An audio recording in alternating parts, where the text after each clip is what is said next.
गंजापति। सुंदरता पर टैक्स। प्रतापपुर राज्य में विक्रम नाम का एक अत्यंत पराक्रमी और ईमानदार राजा राज करता था। वो दिन रात अपने देश की उन्नति के बारे में ही सोचता रहता, लेकिन उसकी प्रजा बहुत ही कंजूस और स्वार्थी थी। वो हमेशा घोटालों में लिप्त रहती और टैक्स की भरपूर चोरी करती। इस वजह से राजा विक्रम को देश चलाने में बहुत मुश्किलों का सामना करना पड़ता है। एक दिन, कहिए कोषाध्यक्ष जी, इस वर्ष हमने कुल कितना टैक्स वसूल किया? जी महाराज, इस वर्ष हम कुल 50,000 पर्ण मुद्राएं ही टैक्स के रूप में वसूल कर पाए। क्या? बस इतना ही? इतने थोड़े से धन में हम अपने राज्य की सारी व्यवस्थाएं सुचारू रूप से कैसे चला पाएंगे कोषाध्यक्ष जी? अभी तक मैंने अपने सैनिकों का वेतन तक नहीं दिया है। जी महाराज, वो मैं कह रहा था कि। क्या कहना चाहते हैं कोषाध्यक्ष जी? निसंकोच कहिए। जी महाराज, मैं ये कह रहा था कि आपने अभी तक मेरा भी वेतन नहीं दिया है। हाँ कोषाध्यक्ष जी, मुझे याद है, अभी तक आपको भी वेतन नहीं मिला है। सिर्फ आपको ही नहीं, अभी तक राज्य के किसी भी कर्मचारी को वेतन नहीं मिला है।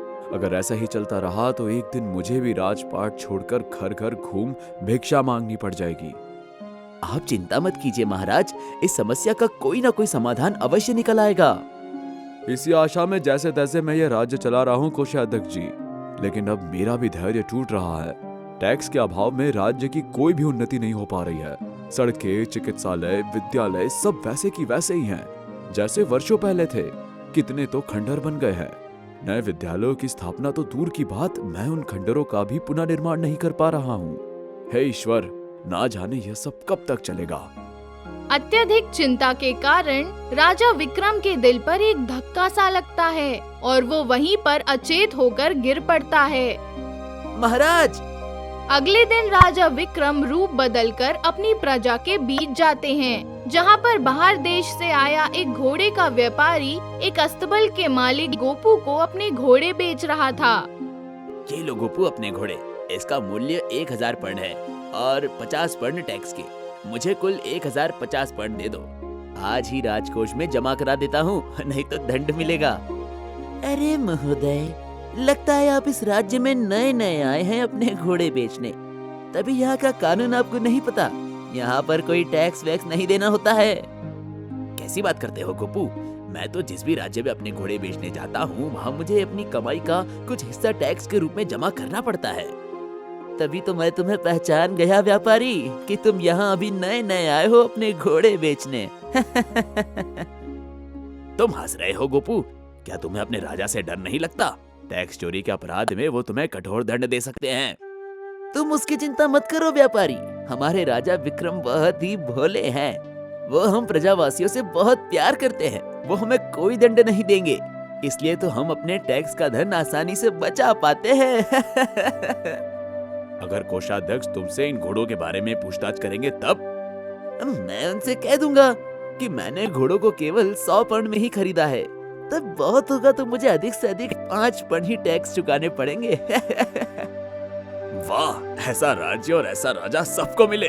तुम लोगों के भाग्य तो बहुत ही अच्छे हैं। ठीक है गोपू, तुम मुझे केवल 1000 पर्ण ही दो। टैक्स के 50 पर्ण मैं तुमसे नहीं लूंगा।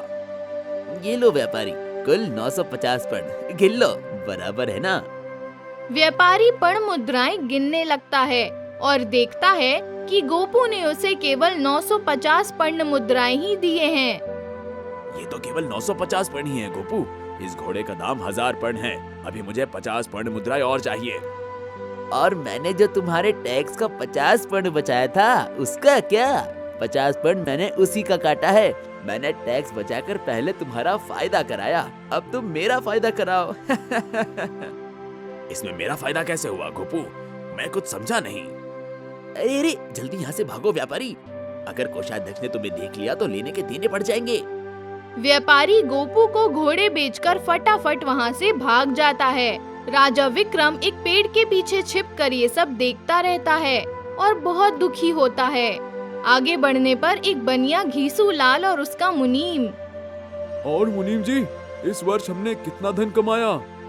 साहब, इस वर्ष हमारे धंधे ने दिन दोगुनी और रात चौगुनी उन्नति की है। और हमें कुल 60,000 पर्ण की आमदनी हुई है। क्या 60,000 पर्ण मुनीम जी? इतनी आमदनी तो राजा विक्रम की भी नहीं होती होगी। बिल्कुल सही कहा साहब, लेकिन इतना धन कमाने का क्या लाभ? इनमें से 6,000 पर्ण तो टैक्स में ही चले जाएंगे। एक फुटी कौड़ी भी नहीं जाएगी मुनीम जी। जब कोषाध्यक्ष टैक्स लेने आएगा तो मैं बोल दूंगा कि इस वर्ष हमने व्यापार में खूब हानि उठाई है, हमारे पास कुछ भी नहीं है देने को। पिछले वर्ष भी हमने यही कहकर टैक्स नहीं दिया था साहब। बार बार यही बहाना बनाएंगे तो उस धूर्त कोषाध्यक्ष को आपके ऊपर शक हो जाएगा।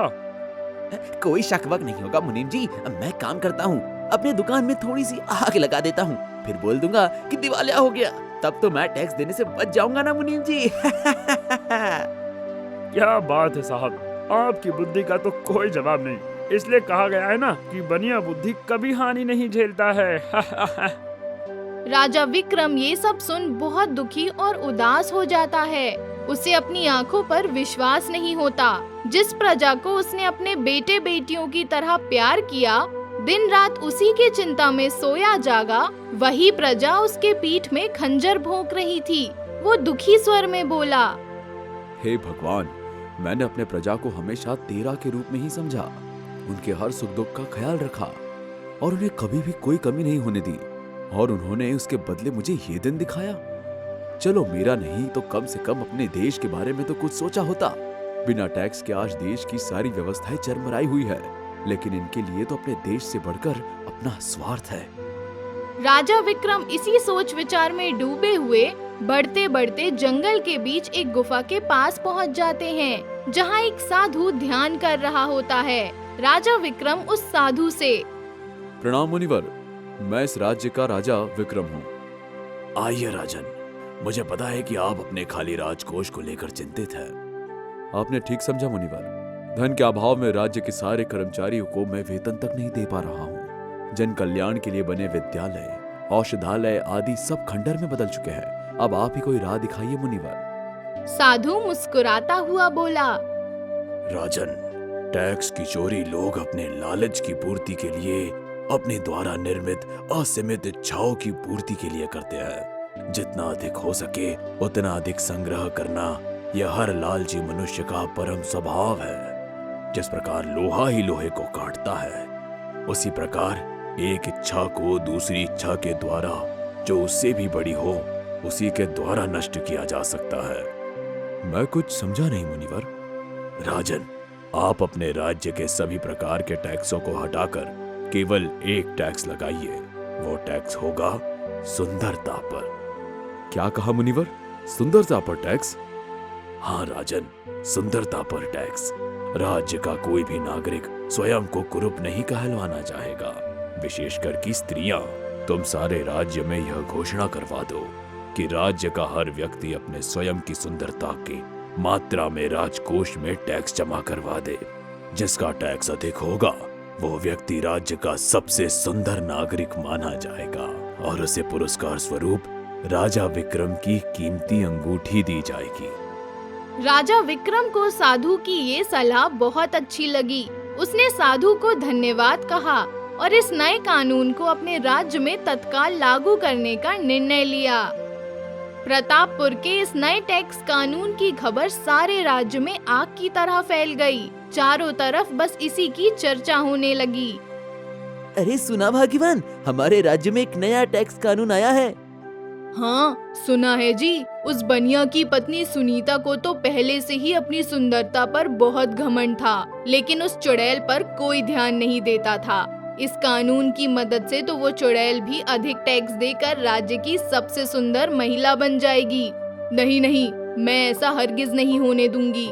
राज्य की सबसे सुंदर महिला का खिताब तो मुझे ही मिलना चाहिए। क्यों, मैंने सही कहा ना जी? अरे भाग्यवान, जीतने दो से राज्य की सबसे सुंदर महिला का खिताब। तुम तो मेरे लिए पहले से ही राज्य की नहीं बल्कि पूरी दुनिया की सबसे सुंदर महिला हो। ये सब हवा हवाई बातें केवल कहने सुनने में अच्छी लगती हैं जी। वास्तव में एक महिला तब तक सुंदर नहीं मानी जाती जब तक कि 4 लोग उसे सुंदर ना कहें। 4 लोगों से क्या लेना देना भाग्यवान? कहने दो उन्हें जो कहना है। लेना देना है प्रतापपुर राज्य की अप्सरा मैं, अर्थात आपकी पत्नी हेमावती ही हूँ। इसलिए आप मुझे 1000 पर्ण दीजिए। मैं अभी इस टैक्स को राजकोष में जमा कर देती हूँ। मुझे पूरा विश्वास है कि इससे ज्यादा टैक्स सारे राज्य में कोई नहीं दे सकता। अरे भाग्यवान, सुनो तो, मैं क्या कह रहा था कि प्रतापपुर राज्य की सबसे सुंदर कन्या के पति, 20 घोड़ों वाले अस्तबल के मालिक श्रीमान गोपू जी। आप कहना सुनना बाद में। फिलहाल आप मुझे 1000 पर्ण दीजिए जल्दी, अभी, तुरंत, फटाफट। नहीं तो आज से मैं खाना बनाना और खाना दोनों बंद कर दूंगी और आमरण अनशन पर बैठ जाऊंगी जब तक मेरी जान न चली जाए। गोपू के पास कोई और चारा नहीं था। वो अनिच्छा से 1000 पर्ण निकालकर अपनी पत्नी हेमा को दे देता है। लो भाग्यवान, 1000 पर्ण मुद्राएं। आपका बहुत बहुत धन्यवाद जी। अब तो पक्का है कि राज्य की सबसे सुंदर महिला, मेरा मतलब है कि कन्या का खिताब तो मुझे ही मिलेगा। हेमा वो टैक्स राजकोष में जमा कर देती है और राज्य की सबसे सुंदर महिला होने की घोषणा कब होगी, इसी का बेसब्री से इंतजार करती रहती है। वहीं दूसरी तरफ बनिया घीसूलाल के घर। अजी सुनते हो, कल वो कलमुही हेमा राजकोष में 1000 पर्ण जमा कर आई है। लगता है वो चुड़ैल अपने आप को बहुत ज्यादा ही सुंदर समझती है। सही कहा भाग्यवान, लेकिन वो हेमा खुद को कितना भी सुंदर समझ ले, हकीकत ये है कि सुंदरता के मामले में वो तुम्हारे पैर की धूल बराबर भी नहीं होगी। लेकिन अगर उस कलमुही के सबसे ज्यादा टैक्स निकल गए तो राज्य की सबसे सुंदर महिला का खिताब उसे मिल जाएगा और राज्य के सारे निवासी उसे ही सुंदर समझेंगे। हर तरफ उसकी सुंदरता की चर्चा होगी और आपकी अप्सरा पत्नी को तो कोई पूछेगा भी नहीं। अरे भाग्यवान, ऐसा क्या? फिर तो ये सरासर अन्याय है कि कोई भी चुड़ैल महिला अधिक टैक्स देकर राज्य की सुंदरी बन जाए और मेरी अप्सरा पत्नी को लोग कुरूप समझे और लोगों के ताने सहे। नहीं नहीं, ये मैं हरगिज नहीं होने दूंगा। ये लो भाग्यवान, 6000 पर्ण जाकर राजकोष में जमा कराओ। राज्य की सबसे सुंदर नागरिक का खिताब तो तुम्हें ही मिलना चाहिए। सुनीता बनिया घीसूलाल से 6000 पर्ण मुद्राएं लेकर राजकोष में जाकर जमा कर देती है। एक भीड़ को देखकर दूसरी भीड़ बनने लगती है और एक एक कर सारे राज्यवासी राजकोष में धन जमा करने पहुंच जाते हैं। उन्हें हरदम यही डर और चिंता सताती रहती कि अगर मैंने ये टैक्स जमा नहीं किया तो लोग मुझे कुरूप कहेंगे और सारे राज्य में मेरी जग हंसाई होगी। कुछ दिनों बाद बनिया की पत्नी सुनीता को सबसे अधिक टैक्स जमा करने के फलस्वरूप राज्य की सबसे सुंदर महिला का खिताब मिल जाता है। ये देख हेमा से बर्दाश्त नहीं होता और इसके अगले वर्ष वो अधिक टैक्स देकर राज्य की सबसे सुंदर महिला का खिताब जीतती है। इस तरह अधिक सुंदर कहलवाने की होड़ में प्रतापपुर वासी अधिक से अधिक उनकी सुंदरता पर लगे टैक्स को जमा करने लगते हैं, जिसके फलस्वरूप राजकोष में वृद्धि होने लगती है और प्रतापपुर राज्य अत्यंत समृद्ध हो जाता है। अनेकों नए विद्यालय, चिकित्सालय आदि खुलते हैं। बड़ी बड़ी सड़कों का निर्माण होता है। ये देख राजा विक्रम के खुशी का ठिकाना नहीं रहता। वो अब चैन की सांस लेते हैं। एक दिन, कहिए कोषाध्यक्ष जी, इस वर्ष कुल कितना टैक्स वसूल हुआ? जी महाराज, मात्र 10 लाख पर्ण मुद्राएं ही सुंदरता के टैक्स के रूप में आए। 10 लाख पर्ण आपको क्या कम लगता है कोषाध्यक्ष जी? अच्छा, मैं समझ गया। अभी तक आपको वेतन नहीं मिला है, इसलिए आप गुस्से में हैं। ये लीजिए, आपका वेतन पकड़िए, 1000 पर्ण मुद्राएं मात्र। राजा विक्रम और कोषाध्यक्ष जी दोनों हंसने लगते हैं।